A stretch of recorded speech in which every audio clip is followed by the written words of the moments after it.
Hi! Hello! నమస్తే. This is విజయ. మనతో పాటు స్టూడియోలో ఉన్నారు డాక్టర్ భరద్వాజ్ గారు. సీయూ అండ్ హోమియోపతి ఫిడికాస్ క్లినిక్ నుంచి. సార్ చూసుకున్నట్టయితే పైల్స్ మునుపటి కాలంలో అంటే ఏదైతే మన పేరెంట్స్ ఉన్నా కానీ, మన ముత్తాత, తాత వాళ్ళ కాలంలో అప్పుడు లేవా పైల్స్ అసలు?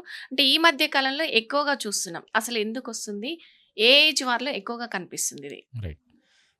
పైల్స్ అంటే అండి మామూలుగా మనకు పైల్స్, ఫిషర్, ఫిస్టులా అని డిఫరెంట్ టైప్స్ ఆఫ్ డిసీజెస్ ఉన్నాయి. హ్మ్. ఇవన్నీ మనకు యానల్ కెనాల్ అంటే మోషన్ పోయే ప్లేస్‌లో వచ్చే డిఫరెంట్ డిసీజెస్ అన్నమాట. హ్మ్. దీంట్లో మనం కామన్‌గా చూసే ప్రాబ్లమ్ ఏంటంటే, సో, ప్రతి ఒక్కరికి వాళ్ళ లైఫ్‌లో మోషన్ పోయే ఏరియాలో ఏదో ఒక ప్రాబ్లమ్ ఉంటది. హ్మ్. చాలామంది చేసే తప్పేంటంటే, హ్మ్. సో, ఒక 2 సింప్టమ్స్‌ని పట్టుకొని ఇంటర్నెట్‌లోకెళ్ళి సెర్చ్ చేయడము, లేకపోతే యూట్యూబ్‌లోకెళ్ళి సెర్చ్ చేయడము. యూట్యూబ్‌లోకెళ్ళి సెర్చ్ చేసిన వెంటనే కొన్ని వందల, వేల వీడియోలొస్తాయి. హ్మ్. దీంట్లో 99% వీడియోస్ ఫేక్ వీడియోస్. అంటే దొంగ బాబాలు, దొంగ డాక్టర్లు, నాలెడ్జ్ లేని డాక్టర్లు, సో, అంటే సోషల్ ఇన్‌ఫ్లుయెన్సర్‌లు వీళ్ళు చేసిన వీడియోసే ఎక్కువున్నాయన్నమాట. హ్మ్. ఎప్పుడైతే వీళ్ళు సగం నాలెడ్జ్‌తో ఆ వీడియోస్ చేస్తారో హ్మ్. ఏమవుతుందంటే, అక్కడ పైల్స్ ఉంటే ఫిస్టులాకి ట్రీట్మెంట్ తీసుకుంటారు. ఫిస్టులా ఉంటే ఫిషర్ ట్రీట్మెంట్ తీసుకుంటారు. హ్మ్. కాంప్లికేషన్స్ అయిపోతున్నాయి. సో, హ్మ్. అందుకు మనకు మెయిన్‌గా ఏంటంటే, అక్కడ డయాగ్నోస్ చేయడం అనేది ఇంపార్టెంట్. హ్మ్. సో, అది పైల్సా? ఫిషరా? ఫిస్టులానా? హ్మ్. యానోరెక్టల్ యాబ్సెసా? ఇవి కామన్ అనమాట. హ్మ్. యానోరెక్టల్ యాబ్సెసా? హ్మ్. అని డిఫరెన్షియేట్ జేసి, దాని ప్రకారం ట్రీట్మెంట్ జేసుకోవడం చాలా ఇంపార్టెంట్. హ్మ్. ఇక్కడేంటంటే, నాలెడ్జ్ ఉన్న డాక్టర్, క్వాలిఫైడ్ డాక్టర్ దగ్గరికే యెళ్ళాలి. హ్మ్. సింపుల్. క్వాలిఫైడ్ డాక్టర్ దగ్గరికెళ్తే వెంటనే తగ్గిపోతుంది. లేదంటే కాంప్లికేట్ అయ్యి కొన్ని సంవత్సరాలు పడుతుంది తగ్గడానికి. హ్మ్. సో, దీంట్లో ఫస్ట్‌దొచ్చి పైల్స్ కామన్‌గా ఉండేది. హ్మ్. పైల్స్ అంటే ఏంటంటే, మనకు బాడీలో డిఫరెంట్ పార్ట్స్ ఉంటాయన్నమాట. హ్మ్. మీరు మన బాడీలో ఏ పార్ట్ అన్నా తీసుకోండి, హ్మ్. దానికి బ్లడ్ సప్లై ఉంటుంది. సో, హ్మ్. అంటే మంచి రక్తం అక్కడ సప్లై అయితుంది. హ్మ్. మంచి రక్తం అంతా యూజ్ అయిపోయిన తర్వాత, మన టిష్యూ అంతా యూజ్ చేసుకున్న తర్వాత కొన్ని వేస్ట్ మెటీరియల్ అక్కడికి రిలీజ్ చేస్తుంది. ఆ వేస్ట్ మెటీరియల్ అక్కడి నుంచి బయటకొచ్చేస్తుంది. హ్మ్. ఆ బయటికి తీసుకొనొచ్చే బ్లడ్ వెసల్స్ మనం వీన్స్ అంటాము. హ్మ్. దానికి మంచి బ్లడ్ సప్లై చేసేదాన్ని ఆర్టరీస్ అంటామనమాట. హ్మ్. మన ఆర్టరీస్, వీన్స్ అనేవి పైపుల్లాంటివి. మనకు హ్మ్. రబ్బర్ పైప్ ఉంటుందా? రబ్బర్ పైప్ లాంటిది. హ్మ్. సో, మనకు రబ్బర్ పైప్ అంటే ఏంటి? కొంచెం బ్లడ్ ఎక్కువైనప్పుడు అవి స్ట్రెచ్ కావాలి. రైట్? బ్లడ్ హ్మ్. తక్కువైపోయినప్పుడు మళ్ళీ దాని ప్లేస్ దానికెళ్ళిపోవాలి. రావాలి. దాన్నేమంటామంటే ఎలాస్టిసిటీ అంటాం. రబ్బర్ బ్యాండ్ లాగా. Rubber yeah! బ్యాండ్ ఎక్స్‌పాండ్ అవుతుంది. హ్మ్. వదిలేస్తే దాని ప్లేస్ దాన్ని ఎళ్ళిపోతుంది. హ్మ్. కొంతమందిలో ఏమవుతుందంటే ఈ ఎలాస్టిసిటీ అనేది తక్కువుంటుంది. లేదంటే కొంతమందికి ఎక్కువగా ఉండదనమాట ఎలాస్టిసిటీ. హ్మ్. అటువంటి వాళ్ళకేమవుతుందంటే యానల్ కెనాల్‌లో మోషన్ వచ్చే ప్లేస్‌లో ఈ వీన్స్ అనేవి ఎన్‌లార్జ్ అయిపోతాయి. హ్మ్. లార్జ్ అవుతాయి గానీ మళ్ళీ దాని ప్లేస్‌లోకి అవి పోవు. So, okay. దాన్నే మనము పైల్స్ అంటామనమాట. హ్మ్. దీంట్లో మళ్ళీ ఇంటర్నల్ పైల్స్ అని ఉంటాయి. ఎక్స్‌టర్నల్ పైల్స్ అని ఉంటాయి.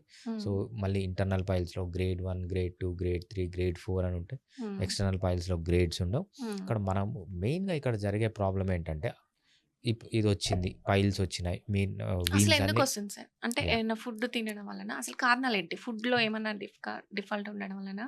అసలెందుకొస్తుంది? రీజన్ ఏంటి? యాహ్! మెయిన్‌గా మనకు ఈ ఎలాస్టిసిటీ అని ఈ పదం అంటున్నాం గదా! హ్మ్.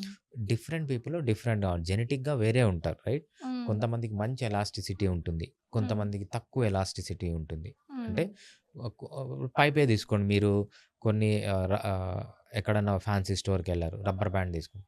కొన్ని రబ్బర్ బ్యాండ్‌లు బాగా ఎక్స్‌పాండ్ అవుతాయి. మళ్ళీ హ్మ్. అదే ప్లేస్. హ్మ్. కొన్ని రబ్బర్ బ్యాండ్‌లు ఎక్కువ ఎక్స్‌పాండ్ కావు. లాగితే అట్లనే ఉండిపోతాయన్నమాట. హ్మ్. మనుషుల్లో గూడా అట్లనే ఉంటాయి. అంటే జెనెటికల్‌గా వాళ్ళకి ఓకే. కొంచెం తేడాలుంటాయి. హ్మ్. కొంతమందికి బాగా ఎలాస్టిసిటీగా ఉంటాయి. హ్మ్. బాగా లాగి వదిలిపెట్టినా కూడా ప్లేస్‌కెళ్ళిపోతాయి. హ్మ్. కొంతమందికేంటంటే లాగి వదిలిపెడితే ప్లేస్‌కి పోవన్నమాట. అది హ్మ్. మెయిన్‌గా జెనెటిక్ ప్రాబ్లమ్. జెనెటికల్‌గా వాళ్ళకి ఆ టెండెన్సీ ఉంటదన్నమాట. హ్మ్. ఆన్ టాప్ ఆఫ్ ఇట్ వీళ్ళకేంటంటే ఎక్కువ కాన్‌స్టిపేషన్ ఉండడం. అంటే హ్మ్. మోషన్ గట్టిగా ముక్కడము, గట్టిగా ఉండడం వల్ల ఏంటంటే ఎక్కువ ప్రెషర్ పడి అవి ఎన్‌లార్జ్ అయిపోతాయి. హ్మ్. అంతే కాకుండా విమెన్‌లో వచ్చేటప్పుడు ఎస్పెషల్లీ ప్రెగ్నెన్సీ టైమ్‌లో ఏమవుతుందంటే ఇంటా అబ్డామినల్ ప్రెషర్ పెరిగిపోతుంది. ఆ ఓకే. ప్రెషర్ అంతా ఆ వీన్స్ పైన పడుతుందనమాట. ఓకే.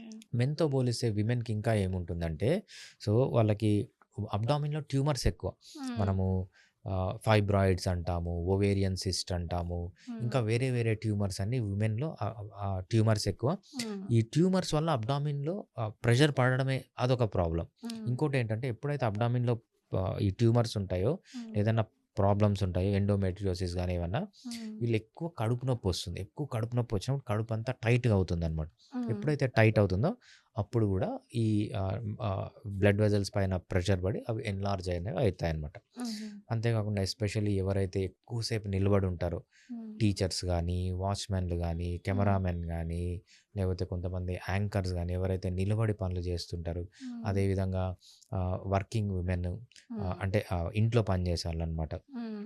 సో, ఒక పేషెంట్ వస్తుంది. ఆమె మార్నింగ్ 9:00కి వంట స్టార్ట్ చేస్తే, హ్మ్. రాత్రి 9:00 వరకు వంట చేస్తూనే 9, 10 వరకు వంట చేస్తూనే ఉంటా. అంటే హ్మ్. రోజుకామె 12 గంటల్లో 10 గంటలు మినిమమ్ నిలబడి ఉంటుందంట ఆమె. సో, హ్మ్. ఈ ప్రాబ్లమ్స్ వస్తున్నాయి. హ్మ్. ఎవరైతే ఎక్కువ నిలబడుతుంటారో హ్మ్. వాళ్ళకి గ్రావిటేషనల్ పుల్ వల్ల కూడా ఏంటంటే ఇవన్నీ ఎన్‌లార్జ్ అవుతుంటాయి. ఓకే. అయితే నేను విన్న ఒక విషయం ఏంటంటే, మసాలా తినటం వల్ల గూడా హ్మ్. ఈ మధ్య కాలంలో బిర్యానీస్ అని బయట ఫుడ్ ఎక్కువ తింటున్నారు హ్మ్. కదా సార్. సో, దానివల్ల గూడా ఇలాంటివి వస్తాయని విన్నాను. అది నిజమేనా? మసాలాస్‌కి దీనికి సంబంధం లేదండి. హ్మ్.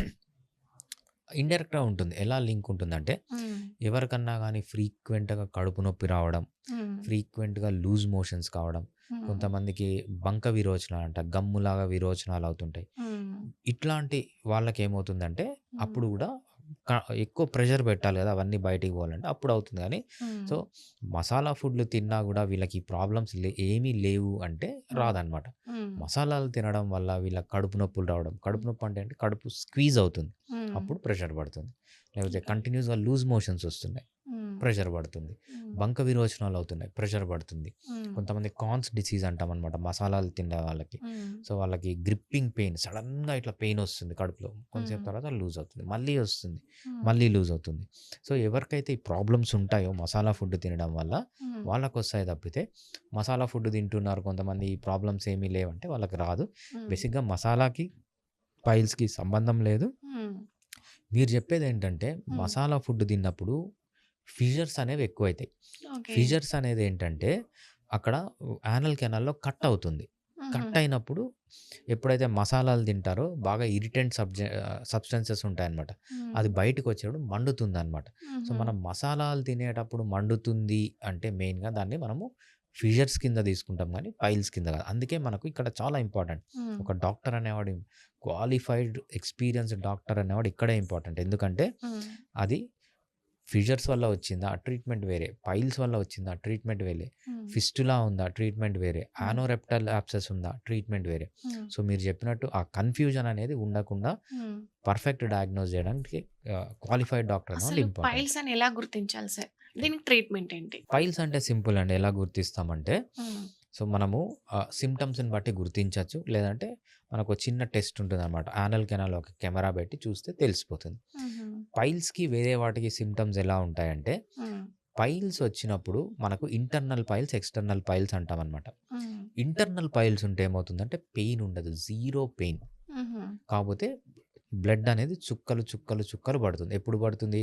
ఎయిదర్ మోషన్ పోయే ముందు పడుతుంది. మోషన్ పోయిన తర్వాత పడుతుంది. చుక్కలు, చుక్కలుగా పడుతుంది. పెయిన్ ఉండదు. హ్మ్. సో, అది ఇంటర్నల్ పైల్స్. హ్మ్. ఎక్స్‌టర్నల్ పైల్స్ అంటే ఏంటంటే ఒక్కొక్క బ్లీడింగ్ అనేది తక్కువుంటుంది. హ్మ్. బట్ సివియర్ పెయిన్ ఉంటుంది. టచ్ చేస్తూనే యానల్ కెనాల్ దగ్గర హ్మ్. సివియర్ పెయిన్ వస్తుందనమాట. దాన్ని మనం ఎక్స్‌టర్నల్ పైల్స్ అంటాం. హుహు. సో, ఈ సింప్టమ్స్‌ని బట్టి గుర్తుపట్టాలి. హ్మ్. మనకింకా డయాగ్నోసిస్ కావాలి, కన్‌ఫ్యూజన్ ఉంది.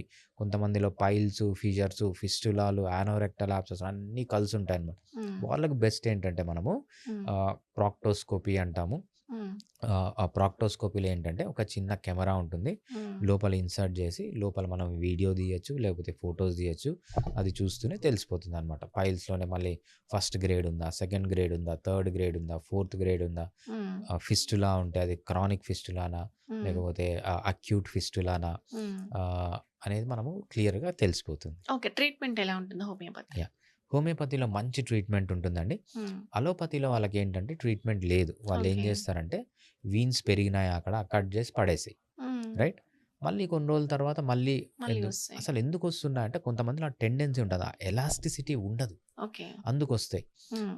హోమియోపతి ఏంటంటే ఎగ్జాక్ట్ ఆపోజిట్‌గా పనిచేస్తుంది. ఎవరికైతే ఆ ఎలాస్టిసిటీ లేదో ఆ హ్మ్. వీన్స్‌లో ఆ ఎలాస్టిసిటీని తెస్తుంది. హ్మ్. కాబట్టి న్యాచురల్‌గానే కంప్లీట్‌గా క్యూర్ అయిపోతాయి. హ్మ్. మనం కట్ జేసి పడేసినంత మాత్రాన వచ్చింది. హ్మ్. కట్ జేసి పడేసినారు. హ్మ్. ఇంకా వీన్స్ ఉంటాయి కదా! మళ్ళీ వస్తది. ఓకే. వాళ్ళకి ప్రాబ్లమ్ ఏంటి? యాక్చువల్ టెండెన్సీ ఎలాస్టిసిటీ అనేది లేదు. హ్మ్. ఆ ఎలాస్టిసిటీని తెప్పించి కంప్లీట్‌గా క్యూర్ చేయడానికి హోమియోపతిలో చాలా మెడిసిన్స్ ఉన్నాయి. హ్మ్. ఇది ప్రైమరీ. హ్మ్. ఇంకా సెకండరీగా ఏంటంటే కాన్‌స్టిపేషన్ ఉంది. ఆ కాన్‌స్టిపేషన్‌కి మంచి మెడిసిన్స్ ఉన్నాయి హోమియోపతిలో. హ్మ్. విమెన్‌కి ఫైబ్రాయిడ్స్ ఉన్నాయా? లేకపోతే నెబోథియన్ సిస్ట్ ఉందా? బల్కీ యూటరస్ ఉందా? హ్మ్. లేకపోతే క్రాన్స్ డిసీజ్ ఉందా? హ్మ్. ఫ్రీక్వెంట్‌గా డయేరియాస్ ఉన్నాయా? హ్మ్. ఫ్రీక్వెంట్‌గా కడుపు నొప్పి వస్తుందా? హ్మ్. వీటికన్నిటికి మెడిసిన్స్ ఉన్నాయన్నమాట. ఇవన్నీ తగ్గించి పర్మనెంట్ సొల్యూషన్ కావాలి పైల్స్‌కి. హ్మ్. సో, మనకు సర్జరీ వరకు పోకూడదు అంటే హ్మ్. Homeopathy is the best. నా దగ్గరికి ఇంతవరకు మనకు 4 డిగ్రీస్ అనుకున్నాం పైల్స్‌లో. హ్మ్. సెకండ్ డిగ్రీ, థర్డ్ డిగ్రీ వచ్చిన వాళ్ళు ఇంతవరకు ఎవ్వరు సర్జరీకి వెళ్ళలేదు. Okay. Third degree, fourth degree ఉన్నప్పుడు చాలా సివియర్ కేసెస్‌లో కొంతమంది సర్జరీకి వెళ్ళాల్సొస్తది. హ్మ్. ఇవన్నీ ఏంటంటే మనము వితౌట్ సింగిల్ సైడ్ ఎఫెక్ట్ హోమియోపతిలో ట్రీట్మెంట్ చేసుకోవచ్చు. అంతేకాకుండా చాలా క్విక్‌గా సింప్టమ్స్ అన్నీ తగ్గించి క్యూర్ చేసుకునేడానికి హోమియోపతిలో చాలా యూజ్‌ఫుల్‌గా ఉంటుందన్నమాట. Right. Thank you sir. Thank you so much. Thanks అండి. Fiticus Homeopathy